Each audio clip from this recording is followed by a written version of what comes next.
Colleen Hoover recently came out with a new book, Woman Down, and the reception hasn't been great so far. The book actually hit #1 on the New York Times bestseller list, but it's been steadily declining over the last 4 weeks, from #1 to #13. It doesn't seem like it'll be on the list for long. The internet, especially Book Talk, seemed to be in a sort of honeymoon phase with Colleen Hoover, but it seems like that's not the case anymore. A lot of the talk surrounding *Woman Down is that the book is incredibly personal and seems to be based on her own life experiences. The book is a film adaptation of a book with the author as the main character, and it seems like it's difficult not to make comparisons to her real life. Although I haven't read the book, I'm not going to go into details, but the timing and the reactions are difficult to ignore. All of this comes up while Blake Lively's career is facing heavy scrutiny, and some people believe Colleen is getting pulled into the fallout. Looking at the legal filings adds fuel to that idea. Blake reportedly placed a large portion of Colleen's deposition, around 74 pages, into the public record, while other parties included far less. She also submitted emails, texts, and exchanges involving Colleen, Sony, and executive Josh Greenstein. And some of those documents, at least in public opinion, don't present Colleen in the best light. Creates the impression that Blake may want Colleen to share responsibility for how the film situation unfolded. And from another angle, it seems Colleen may have seen an opportunity in working closely with Blake, someone who was deeply determined to shape the final cut. There were also warnings. Justin and Jamie reportedly raised serious concerns to Colleen about Blake's behavior and the difficulties on set. But instead of stepping back, Colleen chose to engage directly, almost as if she believed the concerns might be exaggerated. In hindsight, some people see that as a moment where warning signs were missed. Then there's Colleen's personal history, which often comes up in discussions about her work. She has spoken about her parents, her childhood, and how those experiences shaped her storytelling. Times she's even questioned parts of her own past, wondering why her mother stayed in certain situations, reflecting on what she did and didn't live through, and how memory and reality can blur when you're turning life into fiction. Over the course of the years, fans and critics alike have developed strong opinions regarding her. Some say that she is extremely strategic and opportunistic with her choices, while others recall interviews from her past days when she confessed that she does not easily feel strong emotions, which led to a lot of online discussions regarding her personality and writing. There is one particular instance that is worth noting, and it is the alleged text message between Josh Greenstein and Colleen in May, which happened only a few days after Justin and Jamie had warned her regarding Blake and expressed their concerns to her.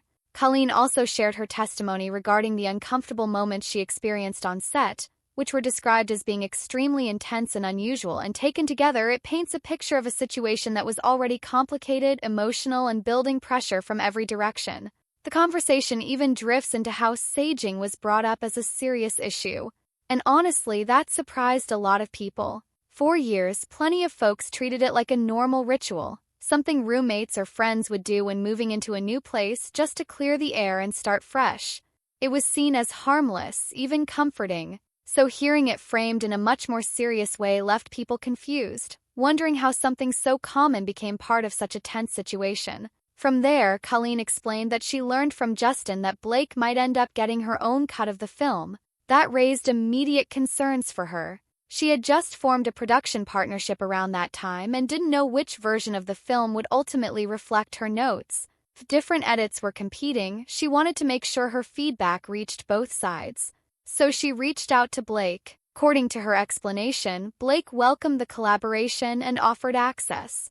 Colleen said she was advised to send the same notes she'd already given Justin, just in case those notes never made it across. Her priority, as she described it, was making the best possible movie for readers who loved the book. She said their film agent helped her get Blake's email, and she sent the notes directly. In her mind, it was a practical decision. She worried that tension between Justin and Blake might prevent her feedback from being shared, so she made sure both had it. Looking at the bigger picture, there's a pattern people have noticed in the stories surrounding the film. Several decisions seem driven by assumptions. Stephanie assumed certain people were influencing hires. Others assumed media stories were being planted. Colleen assumed Justin might not pass along her notes. And those assumptions seemed to shape what happened next. Once she sent the email, her access to the film reportedly increased quickly. At one point, she described being given a password to watch different edits side by side. She compared them and sent enthusiastic feedback, saying she noticed improvements, praising the work, and promising to send more detailed thoughts. She spoke about believing deeply in the adaptation and feeling hopeful about where it was heading. This is also where her production company comes into play. At the same time, she had also made the announcement regarding the production company, and there were questions surrounding it. Was she trying to be more involved with the filmmaking process? Was she trying to get her production company involved with the film? Or was it a natural progression with her growing career? It is difficult to say, but it is certainly an interesting timing. Wanting control over her own intellectual property is not an uncommon desire. After all, it is her book and her story. Problem comes when the rights have already been sold, especially when the original contract was made through an agent and on a level of trust with the production team. Years later, being further involved with filmmaking and not solely with writing is a big change. Most authors don't take that path. They typically sell the rights and let directors and producers handle the adaptation because translating a book into a film is a completely different craft. Many writers prefer to stay in their lane, focusing on storytelling on the page while others handle the screen. So reading through all of this, the situation starts to feel layered. It begins to look like Blake was placing more of the behind-the-scenes details into the public record, details that suggested she wasn't acting alone, that she had support, alignment, or at least involvement from Colleen in certain decisions. Meanwhile, others appeared far more cautious about what they released publicly, and that contrast shaped how everything was perceived. Some felt the documents cast Colleen in a difficult light. Others believed the original production team had taken a real chance on her early on, believing in her story before it exploded in popularity, before the bestseller recognition, before the industry attention. Which makes the tension feel even heavier, because if those records hadn't been filed publicly, much of this might never have come to light in the first place. Through getting closer to Blake and gaining more influence over the project, Colleen's involvement seemed to grow. Around that time, she invited Blake to Book Bonanza, an event that had already been planned with Justin as the key guest. The original idea was simple. Colleen and Justin would attend together, screen part of the film, and present his cut to fans. Later, when asked about it, Colleen said she invited several main cast members, not just Blake. But in the end, the people who actually attended were Blake, Brandon, and Isabella. Justin didn't go. Colleen explained that she believed Justin and Blake couldn't be in the same place at that point because of tension between them. She couldn't clearly recall who made the final call, only that she knew they wouldn't appear together. Another testimony suggested something different, that Justin had effectively been uninvited. Claim was that Blake made it clear she would only attend if her version of the film was the one being highlighted, and that she wouldn't participate in promotion otherwise. Colleen, in her own account, didn't fully take responsibility for the change, but she also didn't place blame directly on Blake. Meanwhile, documents filed publicly by Blake brought these behind-the-scenes decisions into the spotlight. Before Book Bonanza even happened, there were text exchanges that added more context.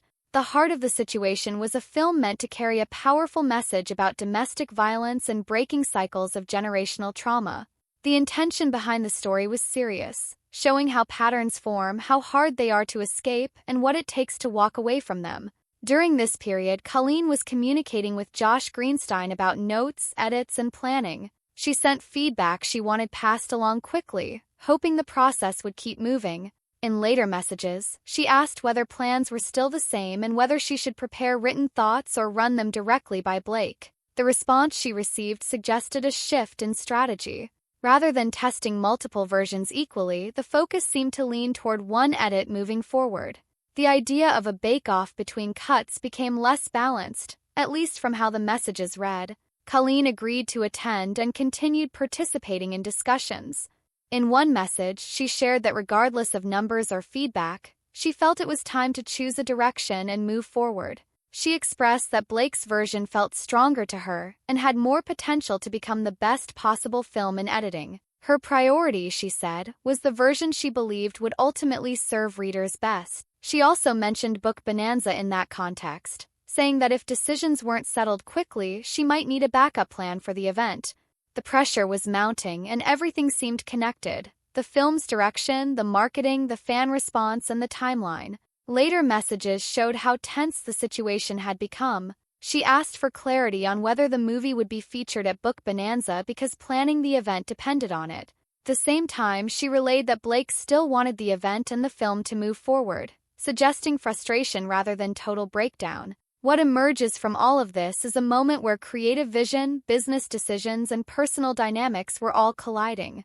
Every choice, who attended events, which cut was shown, how feedback was handled, carried weight. And because many of these details were later made public through legal filings, the internal conflict became part of the public story too. Throughout this period, it's worth noting that Josh barely seemed to respond to many of her messages. At one point he simply said, "Not yet. Blake and Tom are speaking today. We're reserving theaters to move forward as if it's happening." She replied that they would move forward the same way on their end. There were clearly a lot of moving parts, and she acknowledged that. Still, she emphasized that the event could go ahead no matter which version of the movie was shown. Ideally, she hoped the conversation between them would be productive and bring clarity. She even asked what time they were scheduled to talk. A few days later, on the 16th of June, the tone changed. She sent him a message congratulating him. She had heard everything had gone incredibly well. He replied to her message saying that everything had gone well. People had loved Blake in the movie, and the logistics of moving people around had gone well. It was a successful weekend, and she was grateful to him for helping make it happen. This was all in response to her stating that if Blake's cut was not used, the movie would not be shown at Book Bonanza. Once the situation was in favor of Blake, everything changed. Josh reminded her that Sony wanted to be her long-term home. She had a very open message to him. There was even a sense that future projects were being discussed in the background, like the idea that if this collaboration worked out, Sony could be involved with more of her books down the line. Suggested that the stakes weren't just about one film but about long-term partnerships. By August, the messages felt more relaxed. She mentioned her mother wanting to meet him, shared how happy she was with how everything had turned out, and thanked him again. He praised her in return, reminding her that she had created the world the film came from in the first place. There was a sense of pride, relief, and maybe a little exhaustion after such a stressful stretch. Then the conversation quieted for a while. The next message months later in December was surprisingly casual. She asked his opinion about a luxury car she'd been considering. They went back and forth about different models, interiors, and driving experiences. It was a normal, almost everyday exchange, but the contrast with everything that had happened earlier made it stand out. All of this unfolded just days before major headlines and complaints related to the film began to surface publicly. And when you look back at the full timeline, it creates a complicated picture. Creative decisions, business negotiations, personal ambitions, and public messaging all overlapping at once. For some observers, it raised difficult questions about priorities. The film carried a serious theme about domestic violence and breaking cycles of trauma, yet behind the scenes there were also conversations about deals, partnerships, and the financial realities of Hollywood. That tension between message and industry reality became part of the larger conversation. At the same time, much of what people now know only became public because of legal filings and shared documents. Without that, many of these private exchanges might never have been seen at all. And that's where the story leaves viewers with a lot to think about. Not just about who made which decision, but about how complicated storytelling becomes when art, business, and personal ambition all collide. What do you think about everything that happened here? Did any of this surprise you? If you found this breakdown helpful, give the video a thumbs up, subscribe if you haven't already, and tap the bell so you don't miss what comes next.